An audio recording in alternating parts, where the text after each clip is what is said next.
ఈరోజు నీ జీవితంలో ఉన్న కష్టానికి, నష్టానికి, ఇరుకు, ఇబ్బందికి, వ్యాధికి, బాధకు ప్రధాన కారణం అయ్యా అమ్మ వినో, ఎక్కడో దారి తప్పావు, ఎక్కడో దేవునికి వ్యతిరేకంగా నువ్వు నిర్ణయాలు తీసుకున్నావు, ఎక్కడో దేవుని మీద నువ్వు తిరుగుబాటు చేశావు, ఎక్కడో నీ జీవితంలో కాలు తప్పావు, జారిపడ్డావు. ఫలితంగా ఈరోజు నీ జీవితం అస్తవ్యస్తంగా తయారైంది. అయినప్పటికీ దేవునికి దూరం అయిపోయి తప్పిపోయి నువ్వు గురి గమ్యం లేకుండా జీవిస్తూ ఉంటే దేవుడు నన్ను విడిచిపెట్టలేకపోయాడండి. కాబట్టి ఏం చేశాడు? నిన్ను వెతుక్కుంటూ ఈ లోకానికి వచ్చాడు. నువ్వు దారి తప్పిపోయినా, దేవునికి దూరం అయిపోయినా, నీ చావు నువ్వు చావు అని చెప్పి ఆయన అనలేకపోయాడు. కారణం ఏమిటంటే ఆయన నిన్ను మక్కువతో సృష్టించుకున్నాడు, తన స్వరూపమందు నిన్ను సృష్టించాడు. కాబట్టి నేను దారి తప్పినప్పుడు, దేవునికి దూరం అయిపోతున్నప్పుడు, తెగిపోయిన గాలిపటంగా మనం కొట్టుకుపోతున్నప్పుడు దేవుడు మన పట్ల జాలిపడి మనం పడి ఉన్న చోటికి వచ్చాడు, మనల్ని వెతుక్కుంటూ వచ్చాడు.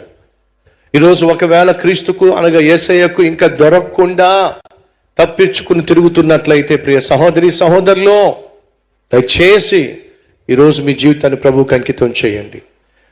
యేసుక్రీస్తుకు దూరంగా ఉండి, ఆయన ప్రేమకు దూరంగా ఉండి, ఆయన ఆశీర్వాదానికి దూరంగా ఉండి, ఆయన సన్నిధికి దూరంగా ఉండి, ఆయన క్షమాపణకు దూరంగా ఉండి మనము సంపాదించగలిగిందేమీ లేనే లేదు.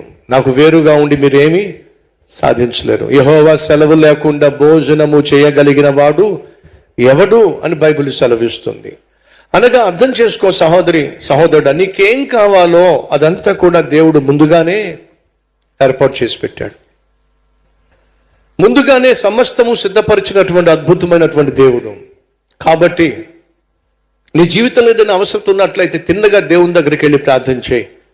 ప్రభువా, నాకున్న అవసరం ఇది, నాకున్న సమస్య ఇది, నాకున్న కష్టం ఇది, దీనికి నాకైతే సమాధానం దొరకట్లేదు, నాకైతే సొల్యూషన్ దొరకట్లేదు, నాకైతే జవాబు దొరకట్లేదు, గురి గమ్యం నాకు అర్థం కావట్లేదు, ప్రభువా నన్ను కనికరించు అని చెప్పి దేవుని దగ్గరకు వచ్చి ప్రార్థన చేస్తే అరణ్యములో ఆయన నీకు మార్గాన్ని కనపరుస్తాడు.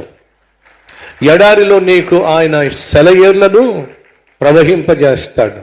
ఆయన నీ జీవితంలో, మన జీవితంలో నూతన కార్యమును జరిగిస్తాడు. కాబట్టి ఆయన దగ్గరికి రావాలి. కాబట్టి